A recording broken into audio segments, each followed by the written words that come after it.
Assalamu alaikum. Welcome to Blooming Rose CPC BCS Bank Job and Admission English.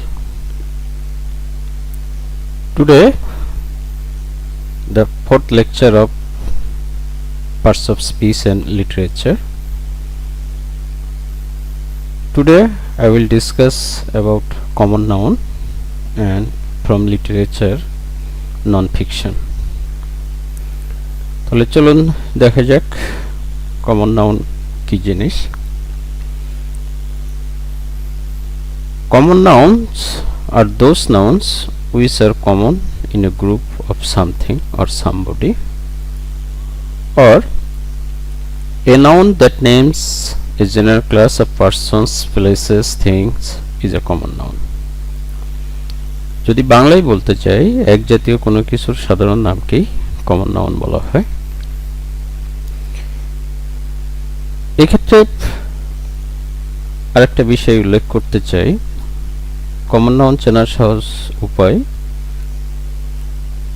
যদি দেখেন কোনো জিনিসের কমপক্ষে দুটো রয়েছে তাহলে সেই জিনিসটাই কমন নাউন। যেমন ধরেন পেন, বক্স, চেয়ার, টেবিল, এগুলো একই জাতীয় একই রকমের একাধিক যখন থাকে তখন সেগুলো কমন নাউন। আমরা এখানে কিছু উদাহরণ দিয়েছি, যেমন father, mother, man, boy, girl, voice, elephant, city, sister, brother, pen, pencil, chair, table, computer, laptop, book, house, diamond, etcetera. অর্থাৎ আমাদের চারিদিকে যা কিছু দেখতে পাই আমরা, যার একাধিক রূপ রয়েছে, আমাদের বাসা বাড়িতে, অফিস আদালতে, শিক্ষা প্রতিষ্ঠানে, তার সব কিছুই সাধারণত কমন নাউন। আমরা এখানে একটু উদাহরণ দিই যে রহিম প্রপার নাউন, কারণ রহিমের একটাই রূপ রয়েছে, কিন্তু ম্যানটা কমন নাউন, কারণ এই পৃথিবীতে যত পুরুষ মানুষ আছে বা সমগ্র মানব জাতিকে সাধারণত অনেক সময় ম্যান হিসেবে প্রকাশ করা হয়, তো ম্যানের একজন হলো রহিম। ম্যান প্রপার নাউন না হয় কমন নাউন, আর রহিম হলো proper noun. The daily sun এটা প্রপার নাউন, আর এর কমন নাউন হলো নিউজ পেপার, কারণ হাজার হাজার নিউজ পেপার রয়েছে, তার একটা হলো the daily sun. The Padma proper noun, river common noun, কারণ পদ্মা একটা নির্দিষ্ট নদীর নাম, আর রিভার সমগ্র পৃথিবীর সকল নদীকেই বোঝানো যায়। এরপরে আমরা কিছু উল্লেখযোগ্য বিষয় যেগুলো নোট আকারে আমরা এখানে উল্লেখ করেছি সেই বিষয়গুলো একটু দেখব। যে সকল নাউনকে সিঙ্গুলার থেকে প্লুরাল এবং প্লুরাল থেকে সিঙ্গুলারে রূপান্তরিত করা যায় তা কমন নাউন। আমরা যখন নাম্বার অফ নাউন পড়ি তখন দেখি যে নাউনগুলোর সাথে এস, বি, এস, আই যুক্ত হয়, বা সিঙ্গুলার থেকে প্লুরাল হয়, প্লুরাল থেকে সিঙ্গুলার হয়, সেগুলো সবই কমন নাউন। প্রায় সকল যৌগিক পদার্থই কমন নাউন। কিছু ব্যতিক্রম রয়েছে, যেমন তরল পদার্থ, যেগুলো যৌগিক পদার্থ রয়েছে সেগুলো কমন নাউন না হয়ে অন্য কোনো নাউন হয়। কমন নাউন অ্যাবস্ট্রাক্ট নাউন হিসেবে ব্যবহৃত হয়।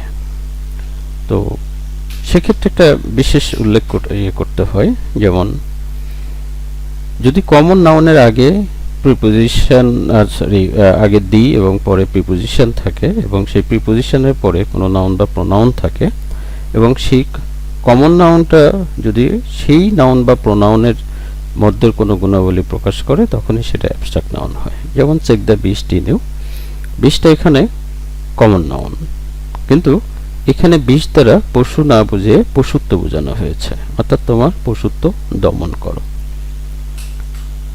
The dog in the man is very ferocious, এখানে ডগের যে গুণাবলী, সেই গুণাবলী কেউ কোনো মানুষের ভিতরে যদি কোনো বোঝানো হয় তাহলে সেটা ডগটা কমন নাউন না হয় অ্যাবস্ট্রাক্ট নাউন হয়। The man in the dog, কুকুরের মনুষ্যত্ব, অর্থাৎ কিছু কিছু কুকুর, প্রশিক্ষিত কুকুর রয়েছে যেগুলোর ভিতরে কিছু বিশেষ গুণাবলী রয়েছে যা মানুষের অনেক উপকারে আসে, তাই the man in the dog can sometimes save life, অর্থাৎ কুকুরের মনুষ্যত্ব গুণেও অনেক সময় জীবন রক্ষা পায়। The lion in the man should be sect, অর্থাৎ কিছু মানুষ রয়েছে হিংস্র। লায়ন যেমন হিংস্র, সেই হিংস্রত্ব প্রকাশ করার জন্যই এখানে লায়নকে মানুষের ভিতর প্রকাশ করা হয়েছে। সুতরাং লায়নটা এখানে কমন নাউন না হয়ে অ্যাবস্ট্রাক্ট নাউন হয়েছে। এক্ষেত্রে আমরা একটা স্ট্রাকচার দেখতে পারি, যে স্ট্রাকচারটা হলো the plus common noun preposition, সাধারণত ইন, এবং এরপরে কোনো নাউন বা প্রোনাউন। উল্লেখ্য যে এই কমন নাউনের গুণাবলী এই নাউন বা প্রোনাউনের মধ্যে প্রকাশ পাইলেই কেবল সেটি অ্যাবস্ট্রাক্ট নাউন হবে। এভাবে অন্য সকল নাউনকেই কমন নাউন হিসেবে ব্যবহার করা যায়। যেমন আমরা রহিমকে প্রপার নাউন হিসেবে ব্যবহার করেছি, কিন্তু এ রহিম ইজ কামিং এরকম যদি কোনো কিছু বলি তাহলে সেক্ষেত্রে রহিম আবার কমন নাউন হয়ে যাবে। নোট 4-এ একটা বিশেষ উল্লেখ করার বিষয় রয়েছে, ফাদার মাদার সিস্টার ব্রাদার আর কমন নাউন। এবং আমরা জানি যে কমন নাউনের পূর্বে সাধারণত আর্টিকেল ব্যবহার করতে হয়, কিন্তু এই নাউনগুলোর পূর্বে তেমন কোনো আর্টিকেল ব্যবহার করা হয় না। আর যখন এটা ব্যবহার করা হয় ঠিক উপরের স্ট্রাকচারের মতোই এই শব্দগুলো অ্যাবস্ট্রাক্ট নাউন হিসেবে ব্যবহৃত হয়।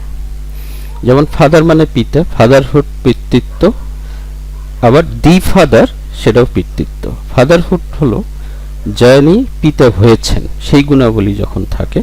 আরেকজন ফাদার, দি ফাদার যদি আমরা বলি এবং সেটা পিতা না বুঝিয়ে, পিতৃত্ব না বুঝিয়ে পিতৃত্ব গুণ কিন্তু পিতা না হয়ে সেটা হতে পারে।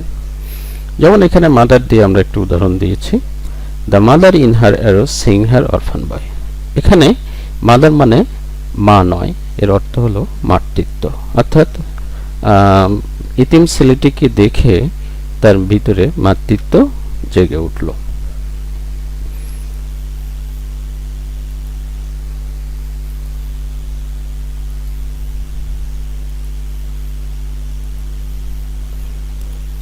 নোট 5-এ আরেকটি গুরুত্বপূর্ণ বিষয়, যে আমরা জানি যে অ্যাডজেক্টিভ এটা গুণ প্রকাশ করে, কিন্তু অ্যাডজেক্টিভ দ্বারা গুণ প্রকাশ করলেও অ্যাডজেক্টিভ দ্বারা আবার প্রপার নাউন কমন নাউন প্রকাশ করা যায়, এবং সেই ক্ষেত্রে এটা গ্রুপ বা জাতিকে প্রকাশ করা হয়। যেমন the plus adjective the plural common noun, the kind are blessed, অর্থাৎ এখানে কাইন্ডটা কমন নাউন, কোনো অ্যাডজেক্টিভ নয়। The rich are not always happy, এখানে রিচটা ঠিক ধনী না বুঝে ধনী জাতিকে বোঝানো হচ্ছে। দ্য অনেস্ট আর ভার্চুয়াস, এখানে অনেস্ট বলতে সৎ না বুঝে সৎ লোক সকলেরকে বোঝানো হয়েছে। The sick are always unhappy, এখানে সিক বলতে অসুস্থ জাতি, অসুস্থ যত মানুষ তাদেরকে বোঝানো হয়েছে। There are vast differences between the educated and the uneducated, অর্থাৎ এখানে এডুকেটেড এর আগে দিয়ে ব্যবহার করে এটা শিক্ষিত জাতিকে বোঝানো হয়েছে, and the uneducated অর্থাৎ অশিক্ষিত জাতিকে বোঝানো হয়েছে। অর্থাৎ শিক্ষিত এবং অশিক্ষিত মানুষের মধ্যে ব্যাপক পার্থক্য বিদ্যমান রয়েছে। তো ভিউয়ার্স, আপনারা এখানে অনেক কিছু দেখলেন, জানলেন, তবে একটা বিষয় উল্লেখ করি যে সকল সিঙ্গুলার কমন নাউনের পূর্বে এ বা অ্যান ব্যবহার করতে হয়, আর শুধু নির্দিষ্ট অর্থে বোঝালে সেটা দি বসে। দি অনেক নাউনের ক্ষেত্রেই ব্যবহার করা হয়, কিন্তু এ বা অ্যান কেবলমাত্র কমন নাউনের পূর্বে ব্যবহৃত হয়। আমরা লিটারেচার পার্ট থেকে সামান্য কিছু বিষয়, খুব গুরুত্বপূর্ণ কিছু বিষয় আলোচনা করব, যেখান থেকে সকল কম্পিটিটিভ এক্সামেই প্রশ্ন হয়ে থাকে। যেমন biography and autobiography. And biography বলতে আমরা কি বুঝি? বায়োগ্রাফি বলতে রাইটার যখন অন্য ব্যক্তির সম্পর্কে কোনো কিছু লেখেন তখন সেটাকে সাধারণত বায়োগ্রাফি বলা হয়। আর অটোবায়োগ্রাফি লেখক যখন নিজেই নিজের সম্পর্কে লেখেন। অটোবায়োগ্রাফিতে ফার্স্ট পারসন ইউজ করা হয়, কিন্তু বায়োগ্রাফিতে কখনোই ফার্স্ট পারসন ইউজ করা হয় না।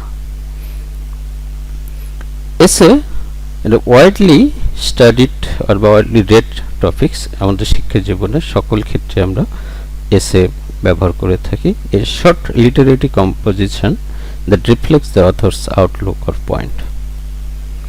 Narrative non-fiction, factual information presented in a format which tells a story. Speech, আমরা যখন বিভিন্ন বক্তব্য পত্রিকায় যে জিনিসগুলো উপস্থাপন করি সাধারণত সেটাকে স্পিচ বলা হয়ে থাকে, যেটাকে পাবলিক অ্যাড্রেস অর ডিসকোর্স বলা হয়। টেক্সট বুক আমাদের পাঠ্য বইয়ে যে বিষয়গুলো থাকে সেগুলো কে সাধারণত টেক্সট বুক বলা হয়। Authoritative and detailed factual description of topic. Reference book, অনেক একটা বই পড়তে গেলে বা একটা ইনফরমেশন পেতে গেলে যখন বিভিন্ন রকমের তথ্যের প্রয়োজন হয় তখন সেই তথ্যের জন্য যখন বিভিন্ন বই প্রকাশ করা হয় বা সাহায্য নেওয়া হয় সেগুলোকে সাধারণত রেফারেন্স বুক বলা হয়। রেফারেন্স বুকগুলোতে প্রচুর পরিমাণ ইনফরমেশন থাকে, যেমন dictionary, thesaurus, encyclopedia, almanac, atlas, etcetera. So viewers, আমরা আজকে যে বিষয়গুলো আলোচনা করলাম আশা করি আপনাদের অনেক কাজে লাগবে। এবং এই যে নাউনগুলো আলোচনা করতেছি, নাউন একটা ব্যাপক বিষয় এবং এই নাউনের সাথে সম্পর্কিত সব কিছু। এরপরে যখন আমরা নাউন পরবর্তীতে ডিটারমিনার পড়ব বা আর্টিকেল পড়ব, যেটাই পড়ি না কেন এটা সব কিছুই আর্টিকেলের সাথে মানে নাউনের সাথে সম্পর্কিত। এবং আমরা যখন সাবজেক্ট ভার্ব অ্যাগ্রিগেন্ট পড়ব তখন এই নাউনের সাথেই সব সম্পর্ক, নাউনের সাথে সাবজেক্ট ভার্বের সাথে সম্পর্ক ইত্যাদি ইত্যাদি। সুতরাং নাউনটাকে ভালোভাবে না চিনলে আপনি কোনো কিছুই খুব ভালোভাবে শিখতে পারবেন না। তাই নাউন নিয়ে আমরা এত ব্যাপক আলোচনা করতেছি। অনেকেই হয়তো মনে করেন যে নাউন নিয়ে এত আলোচনার কি আছে। এই নাউন নিয়ে প্রায় 30-40টা পর্যন্ত লেকচার দেওয়া সম্ভব, এরকম শর্ট 10 থেকে 15 মিনিটের। কিন্তু আমরা এখানে যেহেতু কম্পিটিটিভ এক্সামের জন্য যে বিষয়গুলো গুরুত্বপূর্ণ আমরা সেগুলোই আলোচনা করছি। তো thank you for watching. Don't miss new lecture. To watch, learn, comment, subscribe and share. New topics of next class: parts of speech, material noun and literary terms and figure of speech. অবশ্যই এটা দেখতে miss করবেন না, কেননা যে literary terms এবং figure of speech থেকে সকল রকমের কম্পিটিটিভ এক্সামে মানে অ্যাডমিশন হোক, বিসিএস হোক, সব জায়গায় থেকেই কোশ্চেন হয়ে থাকে। এবং ম্যাটেরিয়াল নাউনের কিছু বিশেষ বৈশিষ্ট্য রয়েছে, সেগুলোর উপর ভিত্তি করেও অনেক পরীক্ষা, অনেক প্রশ্ন হয়ে থাকে। তো সবাইকে ধন্যবাদ জানিয়ে আগামী লেকচার দেখার আহ্বান জানিয়ে আজকে শেষ করছি।